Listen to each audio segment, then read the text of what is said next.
All right, so welcome back to another episode of the Robo Show. I'm your host, Chad Robichaux, and we are talking to Pete Morton today. And Pete has a really interesting background, but I think super relevant to some stuff going on in the world right now.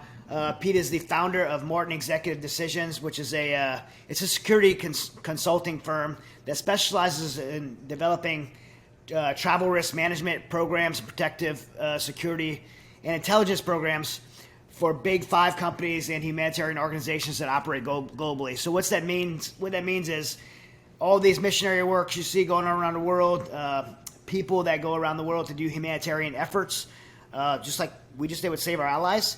A lot of people do that don't have the backgrounds like myself or some of my teammates might not have the military background or traveled overseas. They just have hearts to help people, and they really want to go and do that. So, people like Pete and his team come in and train them, equip them, and give them the insight they might need to do what they're doing as safely as possible, and ultimately probably save their lives and make them successful with their missions. So I really want to talk about that and some of the experience he has, particularly in Ukraine, with some of the stuff going on in Ukraine. But first, before we get into all that, let's introduce him. So Pete, thanks for coming on. Thank you. Thanks for having me. Absolutely, man. So just give me if you can, for the listeners, just introduce yourself, give us a little background of who you are and how you got to where you are today and what you're doing today. How I got to where, that's an interesting story, actually. I'm still trying to figure that one out myself. But I started looking at the military. That's where I came from. When I was about 25, actually, a little late. I was a skateboarder, surfer from California. Didn't really have any goals. Looked in the mirror one day and was like, I need to do something with my life. And enlisted in the Army in May of 2001. It's perfect timing. Told my mom, hey, don't worry, we haven't been to war for a long time. We'll be fine. And then 4 months later, I was in airborne school when 9/11 happened. And I got sent to the 101st, straight to Afghanistan, and did a tour there, did a tour in Iraq, and ended up deciding to get out. Initially, I was enlisted, got E5 sergeant, and I was like, I'm done. I did a couple back-to-back tours, found a good woman who's now currently my wife. And I was like, I'm done. And I got out, and I guess I wasn't done. I started working at this factory. I was getting my degree off the GI Bill, and this factory was kind of like monotonous work. I was winding coils for welders. And I was sitting next to this guy, Scott, and Scott kept going, tell me about the war, tell me about the Army, tell me all this stuff. So I tell him war stories, right? And one day he comes back in and he goes, hey, I'm joining the National Guard. And I was like, you're doing what? Coming from active duty too, you're just like, wait, what? I was like, don't do that. Let's go down and talk to a recruiter. I just want to make sure you're getting a good deal. He's like, well, I'm going to be an officer. I'm going through OCS and all this stuff. So I went down to talk to his recruiter with him and kind of talk him out of it. And the recruiter ended up talking me into going to OCS too. So I called my wife up and I was like, hey babe, change of plan, And so Scott and I both went through OCS together, and he went on to be a Ranger. He was like a 33-year-old guy going through Ranger school and made it through all that and stuff. And I made a last minute decision not to be an infantry officer. That was my main goal. I was like, I'll go back to infantry and do that thing. And I was talking to some of the guys I came up with as enlisted, some of the officers I knew, and they're like, it's cool, it's fun, yeah, but you got a lot of experience in combat and everything. It's like, you can't really do anything with this once you get out. You can, there's a lot of leadership positions and things like that, but like finding a niche and kind of, being really good at it, it's not the best idea. So I started looking at Intel and ended up going Intel officer. And so it was just kind of this weird journey, It's like, and when I was transitioning, I was enlisted. I was sitting there winding these coils, and going to school, and just like, this sucks. This isn't what I want to do. This isn't what. And at the same time, I'm also going through this faith crisis, right? I mean, and I'm not trying to marginalize your listeners, but I'm pretty sure they know about your faith and what you do. Mine's very similar. So I'm going through this faith crisis, trying to figure out who I am in God, at the same time, and just kind of watching all these doors open and trying to figure out which ones I should step through. So I ended up stepping through the right one. Went to OCS, got through all that. With the Guard, it was different because, we talk a lot of smack about the National Guard on active duty, of course, and, everybody, but the opportunities that came out of that were really, my career was really weird. I spent more time working with law enforcement doing like counter narcotics. I spent like 3 years on the border advising border patrol. Had all these different opportunities that I just couldn't understand why they kept coming my way, but they did. And it built me to this point where I had a really good round view of operations and planning and things like that, and being proactive and trying to avoid catastrophe, that kind of stuff, instead of reacting to it. And so as I'm going through this journey as an officer, I'm trying to figure out, well, what am I going to do with this, and starting to ask God, what do you want me to do with this? My main goal in life isn't to, success is measured in different ways, right? My main goal in life, now that I'm kind of talking to God and starting to figure that journey out, is not to be, to retire early, but it's to have an impact on people. What's the best way I can do that? And so as I'm going through OCS, went through that, and I ended up getting some contract jobs because, I'm off orders, doing work for General Dynamics, doing some contract intel contract work with them. And then I did a gig with a tracking course. So I used to be a scout in the infantry, so I was teaching some of your special ops guys how to track and things like that. And this really weird, I was trying to figure out what direction I'm going to do. Maybe start a business. I don't know. And this pastor came to me from the church I was going to, and this was in Tucson, Arizona. And he goes, "Hey man, I need your advice on something. I know what you do in the military. I know you're kind of doing a few different things, but I have a problem." And it was with underground church that they were supporting in Uzbekistan. So if you're tracking Uzbekistan, closed country, right? No religion allowed except for what's state sanctioned, very much like the former Soviet Union was. So all the Christian churches are underground, and kind of on top of all that, 90-something% of the religion in that country is Muslim. So Christians have kind of like a double whammy. You got the government, and then you have, you're not Muslim, you're Christian. There's about 3% Christians there. They operate underground. They operate in home churches. It's if they get caught with a second Bible in the house or something, they're going to jail and they're getting interrogated. So this pastor was like, I went to Uzbekistan to audit the underground church about 5 years ago. I went around to all these different locations. I didn't realize being followed the whole time. And so everybody I was talking to, they arrested me on the way out and interrogated me hard at the airport. But they did eventually let him go. But they did, his whole network, this underground church, was destroyed because of his ignorance. He's like, we have to keep working with these people, but I don't know how to do this. And so, I was like, I'm not going to Uzbekistan, dude. I don't know. I didn't really understand missionaries at the time. I was kind of like, what's their mentality here, right? But I was like, well, why don't we just meet them like in Ukraine or something? Because they can travel pretty easily back and forth there. Let's think outside the box. So we flew those pastors out there, and that was when it started. It was just like this poking on the back of my head. Hey, there's a need here, a serious need here, and there's a lot of lives at risk, and people who don't have any support whatsoever, or the finances to really support it. And it's like, you need to start looking into this and doing something about it. And so that's how it started. That pastor, I helped them develop some, protocols and policies and things like that to follow. And then he started talking about me, and then soon enough, big organizations like Samaritan's Purse are reaching out to me to help them with their security, and the people were going overseas, and pioneers and all these mission groups, Wycliffe. And as I'm working with them, I'm like, I can't make a living off of nonprofits. It's just not feasible. I want to take care of my family too.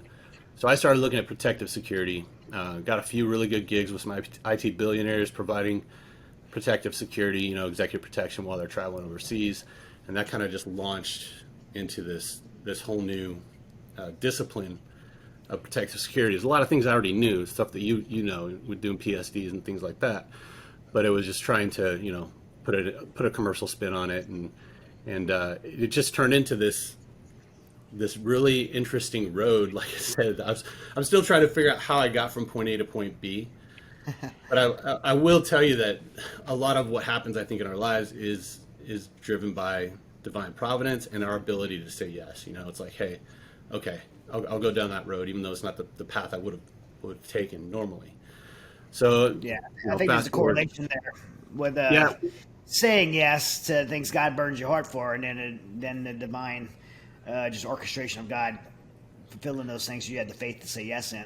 Yeah, I totally agree. And I mean, you've probably seen it more than most. It's like, how did I end up doing this compared to where I started out?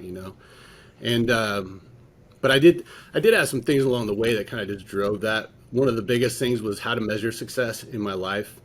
The transition out for me wasn't difficult the first time. At the same time, I just didn't feel like I had done what I was supposed to do, what I've been called to do. And I only answer, I mean, I don't know about everybody else, but I only have one person I answer to in the end, right? In the end, it's just me and God talking about what I did or didn't do. And that's where the judgment is going to come from for me. So it's like, hey, regardless of how much money I have in the bank or how much my net worth is or any of that kind of stuff, my measure of success is God saying, hey, you did a good job. Thank you. You did what you're supposed to do. And so it's like trying to figure that out along that pathway, and then looking back too, you're like, oh, that's why that happened. That's why that happened. That's why I did that stupid job that I hated, but it all kind of, leads up to this point, And so fast forward to now, I still work with, nonprofits, humanitarian organizations, Christian organizations mostly, and some commercial organizations. And I help them develop programs that are really proactive. That was the need I saw within my industry, which is protective security. And it was a lot of people reacting to situations. A lot of guys going to the range, learn how to shoot and things like that, which is important. Not a lot of guys going and looking at the intel side of things, collecting intelligence to try and avoid those situations, because it's not like the military where you're doing movement to contact, right? It's, hey, right, how can we avoid all this stuff so we can continue doing our mission for as long as we possibly can? I'm Chad Robichaux, a former Force Reconnaissance Marine, 8-time Afghanistan veteran, federal agent, pro MMA champion, and a 4th degree black belt in Brazilian Jiu-Jitsu. Preparation for combat, whether on the battlefields of Afghanistan, the streets of America, or just in everyday life, is a priority to me. And part of being prepared is having the right tactical clothing that you can fight, move, and shoot in if the situation arises. I wear Vertex gear, made by tactical operators for tactical operators. But avoiding these situations is equally important. So when I travel or go out, I like to blend in and not stand out as a target. Vertex has no indicators that would identify you as a target. Even their branding is well hidden. I can't say enough about how much I love their clothes and feel comfortable wearing it on any occasion. I specifically like this shirt. It's designed for concealed carry. It has weighted pull-down tabs at the bottom and quick release buttons for a seamless draw. It also comes with a sewn-in undershirt that provides a barrier between your skin and your weapon. Also, these pants have 2 built-in pockets that accommodate extra mags or a flashlight in your daily carry. So head on over to vertex.com and use promo code ROBO20, that's ROBO20, for 20% off of your next purchase. And like you said, building just good practices and protocols to keep you out of those situations is extremely important for people traveling, especially if you don't have the assets, support, equipment to, just protect yourself, and you want to be able to avoid those types of bad scenarios. When you got started with Uzbekistan, how deep did you go? Did you actually go to Uzbekistan and work there, or just got a lot of familiarization with the country? Or? I've been through Uzbekistan a few times, just flying through to Afghanistan. I haven't spent a lot of time there, but Ukraine, that's where I actually cut my teeth, was with executive protection, was at a client out of Scottsdale who would fly to Ukraine once a month to stand up a business unit out there. That in and of itself, we started that contract back in like 2014-15, right when the invasion took place, which people don't realize. It's like that invasion happened a long time ago. It's been going on for a while here. Can you talk about the current situation in Ukraine? I guess to your comfort level, but I just did some media this week, and I had my positions on it, but I had to really study a lot and do a lot of research just to really grasp. Everybody has different perspectives. It's very difficult for people to understand what's going on there. Ukraine. Yeah. So, can you give your kind of just your perspective on it? What do you think's going on there? How should America be involved? Yeah, I look at it this way. I started going to Ukraine before the invasion, and I want everybody to understand when I say invasion, that happened back in 2014. That happened a while ago, and in that area of the country has been frontline trench warfare for the past almost decade here. And so I have a lot of friends actually who are in the trenches. I have one guy's a chaplain, and volunteered and got killed by a mortar out there. So they've lost like 14,000 people total on both sides. When you look at that area, you got to understand the Soviets were really smart about how they expanded their empire. They put people in that were loyal to the Soviet Union, and a lot of people into those countries in case the curtain never fell, and they could use those people to do insurgency. And so it kind of worked, right? I mean, maybe it took 20 years or so, but it did work. So they have a lot of people there who are loyal to Russia, and then you have your Ukrainians who are very patriotic people. Honestly, they'll volunteer in a second to go fight. But they're sitting there, with this behemoth on one side, with a very small. They don't have the capability to. They have the heart to fight, but they don't have the capability. They know they don't have the numbers, they don't have the finances, they don't have the equipment. And so for the past few years, we've been supporting them. The military has been training them. We've been providing with money. We're providing with weapons and things like that. And you had a pretty strong message, I think. Not to get political, but Donald Trump had a pretty hard stance on certain things. It's like you're not going to mess with us, and if you mess with our allies, then you're going to reap the whirlwind. And right now, I just feel like the leadership in place is having a hard time communicating. First off, our stance. So I've been talking to a lot of people. They're like, "What should we do? Should we leave?" I said, "For sure, yeah. If you have people there right now, get out now. The tripwire's passed. We don't know what's going to happen. It's not going to be tanks coming over the border, but it's going to be cyber attacks, communications going down, banking going down, those kinds of things. You're not going to be able to do anything about, and then you're not going to have communications with your people. So the biggest thing I've been telling expats, get out now. You're just going to create a bigger problem by staying there.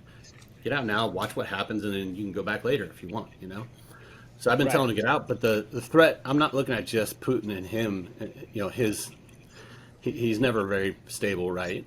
But on our side too, there seems to be an uptick in rhetoric.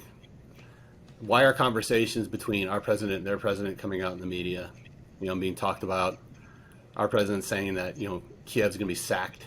It's like I don't think any city's been sacked since like the Middle Ages, but it's like why are those conversations coming out? Why is this being pushed as hard as it's being pushed?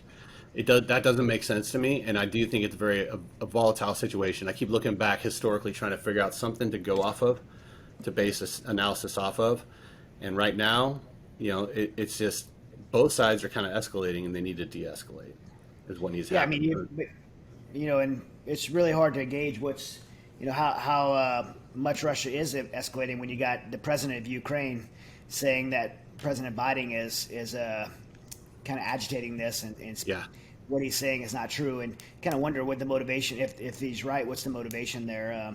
Is this to detract us from something else? Is this to throw a smoke screen up so we'll forget about Afghanistan, or or take all the bad media off the White House?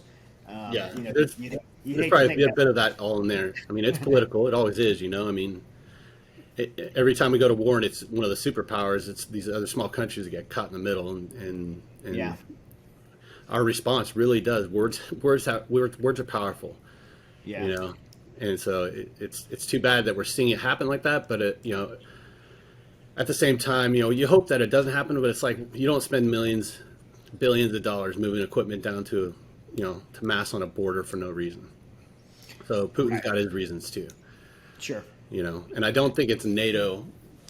Ukraine's supposed to have been a part of NATO like years and years ago. They promised them membership, and that never happened.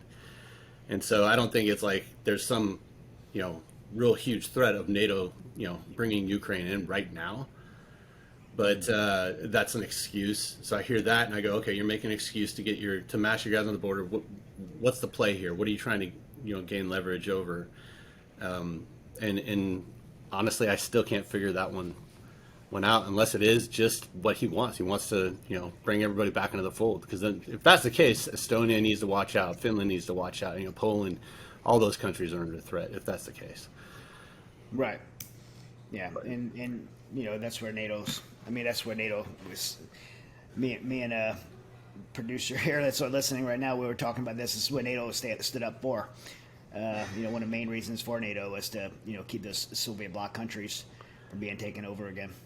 The Ukrainian, if you talk to Ukrainians directly, though, like I've had conversations with people in the military down there, and a lot of the people, I have a lot of contacts, a lot of good friends down there, and they don't have a lot of faith in NATO. Like I said, they've been screwed over quite a few times by many different countries who have said that they'll provide support and then haven't. And so it'll be interesting to see what action NATO takes. And I think based off of that is what we're going to see a reaction from Putin at that point. Yeah, I have no faith in NATO either. I mean, Afghanistan right now is a disaster. And where's NATO? You got 40 million people in persecution right now, and 20 million women that immediately are identified as sex slaves, and no one's doing anything, including NATO. I think that we've kind of lost that ability to rely. I do a lot of work in Haiti right now. Haiti's it's a failed state, unfortunately, and I hate to say it like that because I do have a lot of friends down there too, and a lot of people I'm working with down there. But kidnappings all the time, those kind of things, and when we're putting these plans together with these different organizations I'm working with, it's like, well, what's the government reaction going to be? What can I do? Can I reach out to the embassy for help? Can I reach out to? It's like, no, we need to plan like you can. Okay, right now, because we've seen in the past, and they all say the same thing. Is like, yeah, look at Afghanistan. I mean, it's like, yeah, look at Afghanistan. It's a horrible situation that I would never have guessed. I mean, it was like almost play by play, a repeat of the exfil from Vietnam. It's like almost like they followed a playbook. I was sitting there going, like, you have to be really bad at planning or doing something on purpose. Well, the media also covered up in 2009 the withdrawal from Al-Assad Air Base. I mean, when Barack Obama pulled our troops out of Al-Assad Air Base, I mean, the way he did it, the aftermath that came is not as tragic as Afghanistan, but very tragic, and it's so this is done all over. This time I think was the worst. I mean, the global impact will be worse than anywhere else. I mean, Vietnam was obviously it was terrible, and the Vietnamese people, and we betrayed those people, and we left them abandoned. Same with Iraq, but the global impact to Afghanistan, it's especially on a security level, national security, global terrorism. It's huge. The effects of that, we're going to feel it for a while, I think. I don't think people understand what those effects are going to be. I've been talking about that for a long second, third order effects, right? What is this going to do to the rest of the world? And I keep watching some of these areas I live or work in, and based off of what happened there, the perception has changed. And there's been an uptick in terrorist attacks, organizations coming back together to try and stand, the militias and things like that. People call them gangs in Haiti. They're militias. They're looking at us like, hey, nobody's going to do anything. Let's do something. Iraq, you're seeing a resurgence there, right? It has to do with the stance that we've taken as a country. Unfortunately, people don't realize that. They don't want to say it. Oh, America's not that. It's like, yes, it is. It is a superpower, and when they take a stance on something, it resonates throughout the world. Same thing with Ukraine. I keep looking at it. It's like, okay, if these guys cross over, what's the global ramifications of that? And I hate to go scorched earth, but it's almost World War III level. It's like, look, once they cross over, if they actually can maintain control of Ukraine, every Eastern European country is under threat, right? Yeah. All the former Soviet countries are under threat. And people are going to have to respond to that and react to it. And if there's no reaction, I don't know. It's just weird, kind of living like this weird, I don't know, this fake world or something that just like I could never have imagined, even 10 years ago, that would be where we're at right now. But I'm seeing it around the world with all these different, especially with humanitarian groups and different organizations I work with. There's an increase in activity because we've stepped back from having that firm stance. Well, you have to. I mean, this is a result of a weak leadership. You said this when, I mean, look, President Trump, love him or hate him, he's a strong leader, and he takes a hard stance on this, and he's not a warmonger. It's funny that everybody painted him out to be a warmonger. Yeah, he didn't go anywhere in office, but he's the one that didn't start a war and kept us out of war. Some of these global elitists and leftists, like our current president, are surrounded by neocon war profiteers who want nothing more than the United States to be at war all the time, because they make billions of dollars, trillions of dollars off of us being in war, and it's in their best financial interest. They don't care about America's sons and daughters or anything like that. They don't care about the global security of the world or national security of the United States. They just care about making money. And President Trump kept those people away out of D.C., kept them out of the decision making, and he had a strong stance, and the world knew it. And you didn't see, just a year ago, you didn't see all this stuff going on in the war right now. I mean, China's flying over Taiwan with 39 aircraft in Taiwan airspace, 34 fighter jets, a bomber flying over Taiwan. I mean, because we don't have strength. And when America doesn't have a strong leader and America's not strong, the world is a much more dangerous place. And it doesn't take long for these things to spin out of control. I agree with you on that. Yep. I mean, yeah, we make the wrong response as America. And I said this recently on the news. Like, while President Biden, I think, is a very weak leader, I think he's very passive. He's kind of a hothead, and he doesn't listen to people around him, and he will do something drastic and put us in a war, whether it's intentional or just because he didn't know what he's saying or his temper. I mean, regardless if he's saying what he wants to say or somebody's telling him what to say, he's still the president of the United States. And when he stands over that podium and speaks with that White House seal and the president of the United States, officer of the president of the United States seal in front of him, and he speaks out of temper, anger, or ignorance, he could put America and the world in a very dangerous place. And that's scary. It should terrify everyone. You could hate Donald Trump all you want. That should terrify everyone that we have a president in the White House that has the ability to do that.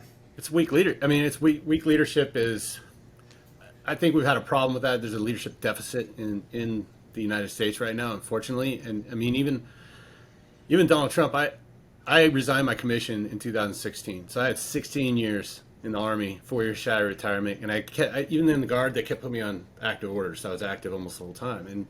And I asked my wife before the last election, because I just didn't know who Donald Trump was. I just knew he was this guy in The Apprentice, right? I didn't know who he was, and I asked her, I said, if Hillary Clinton or Donald Trump get elected, and I've never actually posed this question because it was never really a question before, but if they get elected, are you okay if I get deployed again to a foreign country and die, fighting for my country? And I asked her that, and she's like, no. They need to piss her, get off the pot, is what she said. She doesn't really talk like that typically. She said, and I don't trust what's going on right now, so I resigned my commission. Once the wife's not on board, it's not even worth, continuing to do it. And I didn't have a problem resigning it, but that was why. I've never thought I would get to the point in my military career where whoever was president would actually dictate whether or not I served. Usually it was like, okay, whatever, I can serve under Bush, I can serve under Obama, it doesn't matter, but it was at that point. Now, Trump proved me wrong. I think he was a very strong leader, and like you said, he didn't pull us into wars or anything. But when you have weak leadership like we do right now, I mean, and we have had, not just in the presidency, I'm talking about in the country. That can be in businesses, that can be in politics. There's weak leaders everywhere that are driven by social media stats and crap that doesn't matter, right? It's stuff that shouldn't be driving leaders. We both know leaders shouldn't be looking at that kind of stuff. It should be, what do your men think of you? What kind of impact are you having? Are you being successful long term? Those kinds of things.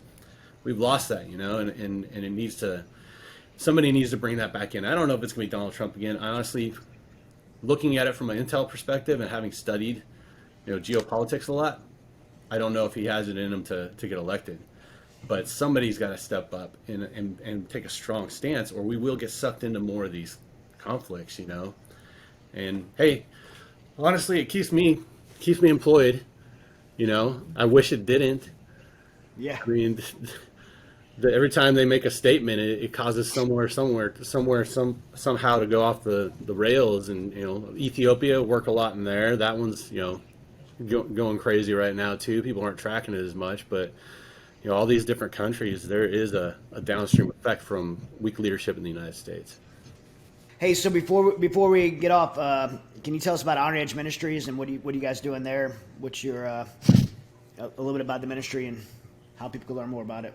Yeah, that one came out of another one of those God things, I think. So I've been trying to get involved with my church for years, and just wasn't happening. There wasn't very many programs for men, and I tried a few different times to get into small groups and all this other stuff. I knew that I needed connection within the church in order to keep myself going in ministry, and it just wasn't happening. And so I started a private Facebook group, and I kind of vented about it. I was like, what's going on? Is anybody else seeing this? And overnight, a private Facebook group that wasn't advertised and you had to get permission to come into grew to like 200 within a month. All these men saying the exact same things. Like, we're not serving in the church. There's no programs for us. There's nothing for us to do. And so a couple of my buddies, one's a lieutenant colonel in the Army, he's a Apache pilot, and then another friend of mine who's a civilian guy, and he interprets all the acronyms for us. He and I and Judd, the lieutenant colonel, started this Iron Edge Ministries, and what we do is we built the ability to connect men, and the idea is being a catalyst to help men find and fulfill their mission. It's very militaristic because we have a lot of veteran friends and things like that, but a lot of these guys are like, they want to come together and be able to have meaning in their life, purpose and direction, right? What a leader's supposed to provide, purpose and direction. And they weren't finding that in their churches, and a lot of them were leaving their churches. So right now the stat is it's like only 20% of seasoned Christians are actually returning to churches after COVID. And there's a lot of new people going into churches, but there's not a lot of seasoned Christians. A lot of these guys are falling away because they're not being plugged into service. And so we created this platform to give them the ability to do that. So we have different chapters all over the country and world now, where men can come together, meet up. It's not like, hey, we have a specific, we got to go do Bible study. It's like, hey, I'm going to get coffee. Who wants to come with me? Or, hey, I'm going to go to the range and shoot. Who wants to come with me? But it's bringing them together so that they can have fellowship with each other, and then find different ways to serve, and then trying to get them plugged back into churches too. And so I think that what we're missing there, the camaraderie that you and I can have as military men, right? That's insanely loyal, and it's unbreakable. I know I can call my buddies up from the military if I need, a huge loan or need help or something like that, and they're going to rally to try and help me. You don't find that in churches now with men. Why not? It's not like the military has the monopoly on that. There should be that kind of camaraderie, that ability to rally around each other, to help each other, to find places to serve. But the idea behind iron sharpens iron, right, is coming together, having authentic fellowship, finding ways to serve, and then keeping each other accountable on certain things too. So we created a platform. We have an app. You can connect on it. It's got its own social media feed, but it's private. It's not out on Facebook for everybody to see. And so you can have conversations, deeper conversation with everybody online, but you can also connect so you can have that in-person interaction and keep each other accountable. But we started that. It's only been about 7 months now. We got quite a big following, and we've got a lot of people signing up every day. We do some podcasts on there. We do some devotionals and things like that as well. But the main goal is that grassroots connection in different areas around the country of men, and that's awesome. Helping them find and fulfill their mission, their calling. So that's awesome. Cool. Men need that so bad, and I'm glad you're doing it. And more churches and more groups need to do it. And this is something that I guess anyone that doesn't have this in their community or in their life, could hop on. It's ironedgesharp.com is the website. Yes, if you guys want to check it out. ironedgesharp.com. So, yep. Well, man, hey, awesome to have you on, bro. Thank you. No, thank you for having me on. We actually have Mighty Oak Foundation. We've had you guys listed as a resource on our app for quite a while before we even connected. Awesome. So, yeah, I really appreciate what you guys do out there, and I think it's super important. effective. Have too. you guys had anybody go to a Mighty Oak session? That I don't know. We'd probably have to ask, but we push it. Like I said, we have a lot of veterans on there, Yeah. but it's up to them really to go to your site, and so they may have. We're pushing them that way, but especially the vets. I mean, there's a lot of them that there's a lot of talk about. We talk about healing from hurts and suicide and all that kind of stuff too. So it's like there's a need for it. There's a need for it. So That's really awesome. I see you guys gave the opportunity for people to volunteer at Saber Allies as well. yep, And, we did. yeah, really cool, I, man. I actually have been a donor for a while. I saw what you guys were doing. I tried to get involved in certain ways that weren't happening. I was like, you know what, these guys are doing a good job. Let's just get you guys some more funding to do that. And I really appreciate what you guys have done. It means a lot. Especially I was there in '02, man. I was there at the beginning. It's like that. We can't do that to people. It's not right. So. No, we have to, and I'm thankful for support like that because even right now before I got on this, I woke up early and got on a conference because we have 2 of our team members flying over, to move a group of girls out. So we're continuing to do it now, and over the last not just like vulnerable girls and stuff like that, but over the last 5 weeks we've gotten about 80 Americans out. That's awesome. So we're still getting Americans out, and while the government's not, they're not going to either. They're not. So It's something that you're gonna have to do. And like I said, I'm glad that people. I saw Victor Marks doing that, and you and Tim Kennedy, and I was like, that's what needs to happen. I do that on a consistent basis. That's my job. But trying to do a mass, evac like that, it's just really. It's difficult, logistically challenging, I'm sure. Yeah, But, I couldn't even tell you how we did it. Yeah. well, we could go on all day about that. But thank you so much for your help. Thanks for what you're doing as well. I mean, you're doing some incredible stuff. And until next week, guys, God bless.